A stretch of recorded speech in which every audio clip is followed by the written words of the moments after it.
Aqui a gente está numa porção cronológica, ok? A gente fez 7 selos, aprendeu sobre os 144 mil e a grande multidão, voltamos para as trombetas e estamos agora na 6ª trombeta e entramos no capítulo 10. Na 6ª trombeta eu acho que João surta de vez e fala, socorro, o que está acontecendo? E o anjo fala, ok, vou dar uma paradinha aqui na 6ª trombeta, a gente continua daqui a pouco, tá? Deixa eu te dar mais uma informação muito importante aqui no capítulo 10, que não tinha capítulo, mas eu estou usando. Vi outro anjo forte descendo do céu, vestido de uma nuvem. Por cima da sua cabeça estava o arco-íris, o arco de Deus, né, a íris. O seu rosto era como o sol e as suas pernas como colunas de fogo. E ele tinha na mão um livrinho aberto, e ele colocou o seu... Então imagina que ele tem na mão um livro que já está aberto, não tem selo, não está selado, está aberto. E ele coloca um pé, o direito, no mar e o pé esquerdo na terra. E ele clama com grande voz, com alta voz, como quando ruge um leão. E ele diz assim, não diz nada, a gente não sabe o que ele disse. E tendo ele clamado, então o anjo fala algo, e a resposta são 7 trovões que fazem soar as suas vozes.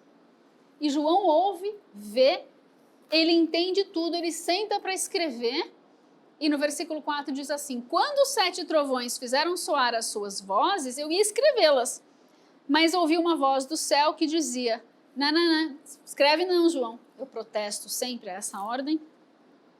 Sela o que os 7 trovões falaram e não escrevas. Então o anjo que vi em pé sobre o mar e sobre a terra, levantou a sua mão direita ao céu. Nós vemos um anjo fazendo uma coisa muito parecida lá em Daniel 12. Mas em Daniel 12 ele levanta as 2 mãos. Aqui ele levanta só a mão direita, o anjo é igualzinho. E ele também jura lá em Daniel 12. Ele levanta a mão direita para o céu e jura por aquele que vive para todo sempre, o qual criou o céu e tudo que nele há, a terra e tudo que nela há, e o mar e o que nele há. O que ele jura? Que não haveria mais demora. Vamos entrar numa cronologia importante agora. Não haverá mais demora, mas nos dias da voz do 7º anjo, ele acabou de interromper o 6º anjo para trazer uma mensagem importante para a gente colocar a nossa 7ª trombeta aqui. Olha, não vai ter mais demora.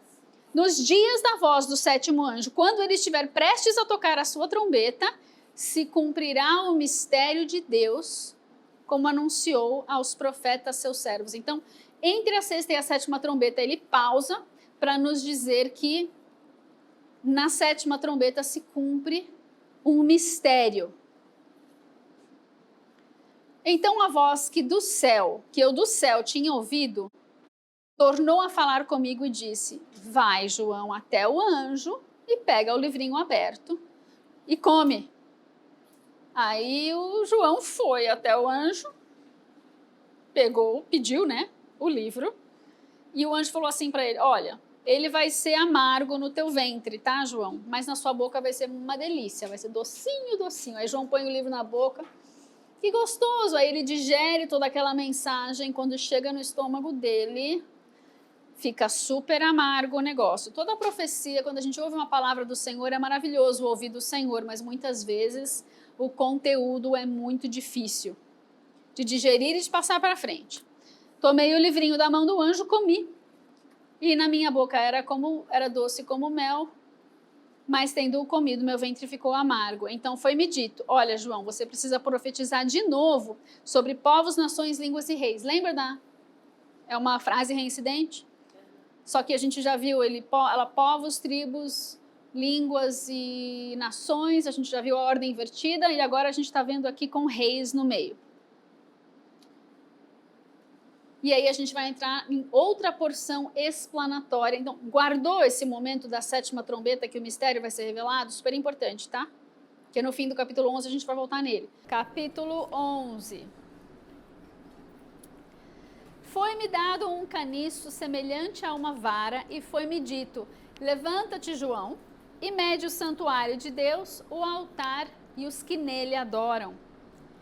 Mas olha, você não precisa medir o átrio que está fora do santuário, porque foi dado aos gentios. Então tem uma parte dessa estrutura de templo, de santuário, que João não vai medir. Capítulo 11, versículo 2. Estes, os gentios, pisarão a cidade santa por 42 meses. Anota aí que a cidade de que ele está falando é santa. Ele diz que a cidade é santa, ok? Ok, vamos lá. 42 meses, uma questão de tempo, então anota na sua listinha de coisas importantes aí. 42 meses. É a primeira vez que a gente está vendo uma menção de tempo no Apocalipse. A segunda já está no próximo versículo. E darei as minhas 2 testemunhas, e elas profetizarão por 1260 dias. Como elas vão profetizar? Vestidas. Vestidas de quê? De pano de saco. Então perceba que a cidade santa terá seus átrios pisados pelos gentios durante 42 meses. E durante esse mesmo tempo, Deus dará 2 testemunhas por 1260 dias. Essas 2 testemunhas vêm profetizar, vêm trazer uma palavra, e elas vêm como vestidas de pano de saco. Vêm como profeta que está trazendo uma palavra difícil que requer o arrependimento. Versículo 4. Essas são 2 oliveiras e 2 candeeiros que estão diante do Senhor da terra. Esse texto vem extraído lá de Zacarias 4, versículo 4. Se alguém lhes disser, se alguém vier para essas 2 testemunhas e quiser causar mal a elas, das suas bocas sairá fogo e devorará seus inimigos. Ou seja, esses 2 profetas, essas 2 testemunhas, que são 2 oliveiras e 2 candeeiros, elas terão um poder sobrenatural do Senhor para lançar fogo. Ai, mas isso é impossível. Eu não sei, Deus fez cair fogo do céu, Deus abriu a terra e engoliu gente. Nada disso é só para os filmes do Spielberg. Isso é para a fusão das dimensões que Deus vai trazer nesse tempo da reta final dos últimos dias. Esse fogo devorará seus inimigos. Se alguém lhes quiser causar mal, importa que assim seja morto. Então Deus vai levantar 2 profetas estilo Antigo Testamento para matar gente se necessário for. Não significa que vão matar um monte de gente, significa que 1 ou 2 talvez se levantem contra eles, morrerão e ninguém mais vai querer tocar neles, sei lá, ok? Versículo 6. Esses 2 profetas, essas 2 testemunhas têm poder para fechar o céu, para que não chova durante os dias em que estiverem profetizando. Quantos dias eles vão profetizar? 1260 dias. Ou seja, eles têm poder sobre as águas para convertê-las em sangue, eles têm poder para ferir a terra com toda a sorte de pragas, quantas vezes quiserem. Deus está dando carta branca para esses 2 profetas. 7. Quando acabarem o seu testemunho, a besta que sobe do abismo lhes fará guerra e os vencerá e matará. Ou seja, Deus vai levantar 2 profetas, vai dar para eles um poder sobrenatural para eliminar até os seus inimigos. Eles vão pregar essa palavra, vão pregar o arrependimento, vão preparar as pessoas, mas o tempo de ministério deles é só de 1260 dias. Então chegou no 1255, um vai virar para o outro e vai falar: você está pronta? Daqui a 5 dias. Não tô não, mas tô, mas não tô, mas vamos lá, vamos continuar que tem mais 5 dias. E chegando no 1260 dias, eles já sabem que eles vão morrer, já está escrito. Mas eles também sabem que vão ressuscitar, também já está escrito. Então o anticristo vai poder matá-los. E eles já sabem que isso vai acontecer. Seus corpos, cadê eu? 8, né? E os seus corpos ficarão expostos na praça da grande cidade. Então a cidade era santa, agora ela é grande, e ela espiritualmente se chama Sodoma e Egito. Egito, o lugar da escravidão, Sodoma, o lugar da sodomia, da desobediência, da imoralidade sexual e de tudo quanto é coisa que nós vemos lá atrás nos episódios da história de Sodoma e Gomorra. Então a cidade E qual é essa cidade? Ele continua o texto e ele fala assim, onde o seu Senhor também foi crucificado. Então, onde Jesus foi crucificado? Em Jerusalém. Então, Jerusalém, ela é santa, porque Deus diz que Sião é santo, porque ali é o estrado dos seus pés, porque é uma cidade de promessa, a cidade de Davi. Também é um lugar que está sendo corrompido constantemente e é conhecido como Egito e Sodoma. Mas é a mesma cidade, ela tem um destino, ela não foi descartada, Deus não jogou Jerusalém fora, ele vai restaurar essa cidade. Por isso ela é tanto santa, ele chama Jerusalém daquilo que é o desígnio dela ser e nos lembra que ela está num momento de transição na sua corrupção ainda, nesse tempo aqui.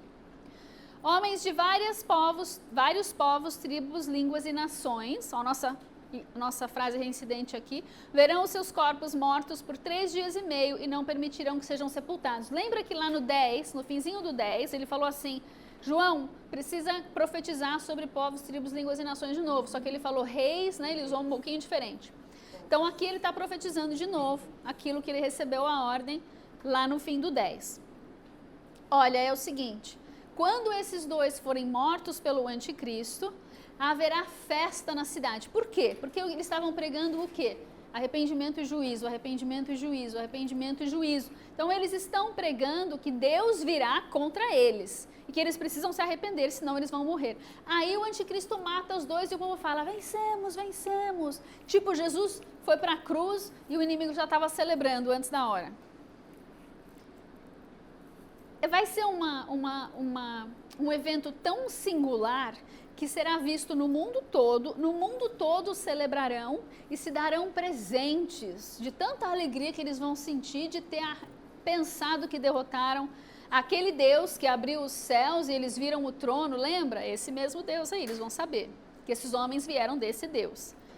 Então eles não vão sepultar os seus corpos por 3 dias e meio, e ainda os que habitam na terra se regozijarão sobre eles e se alegrarão, mandando presentes uns aos outros, porque esses dois profetas tinham atormentado os que habitam sobre a terra.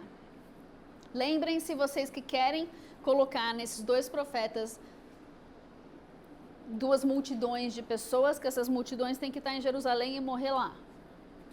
Só falando, não esquece disso quando você formular a sua teoria aí. Versículo 11.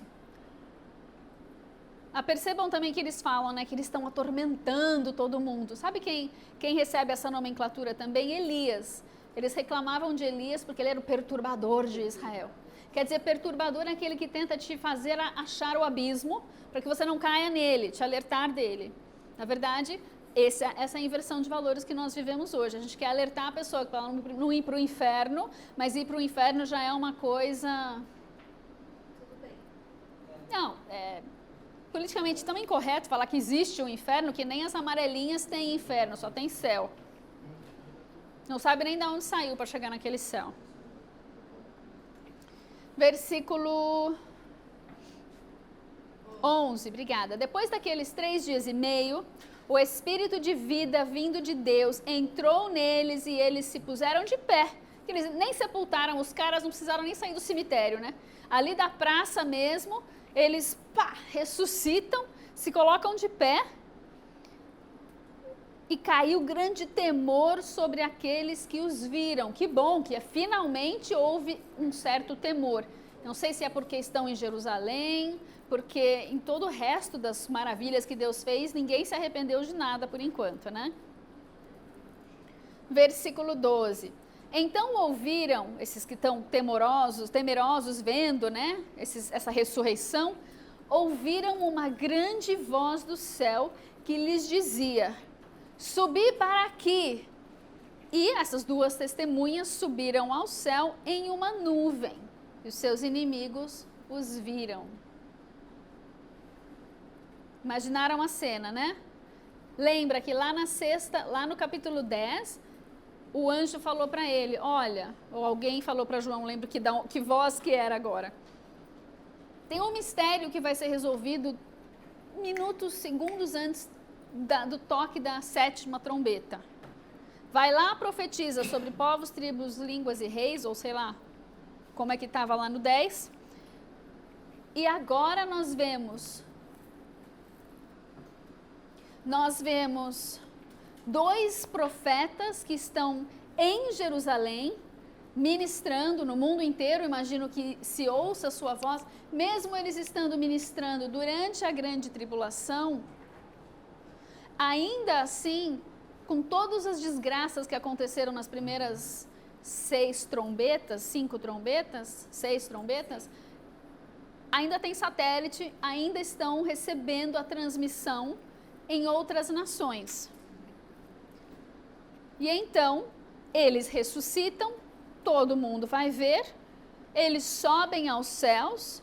13, naquela mesma hora, então no momento que eles ressuscitam, houve um grande terremoto e caiu a 10ª parte da cidade. 1/10 de Jerusalém vai ser destruída neste terremoto. No terremoto foram mortos 7.000 homens e os demais ficaram atemorizados, deram glória a Deus, ao Deus do céu. É passado o segundo ai, o terceiro ai rapidamente virá. Então lembra que a gente falou que tem coisas no Apocalipse que são absolutos? Então essa é uma das coisas que você precisa marcar aí na sua Bíblia para se lembrar que isso é um absoluto. Esse evento aqui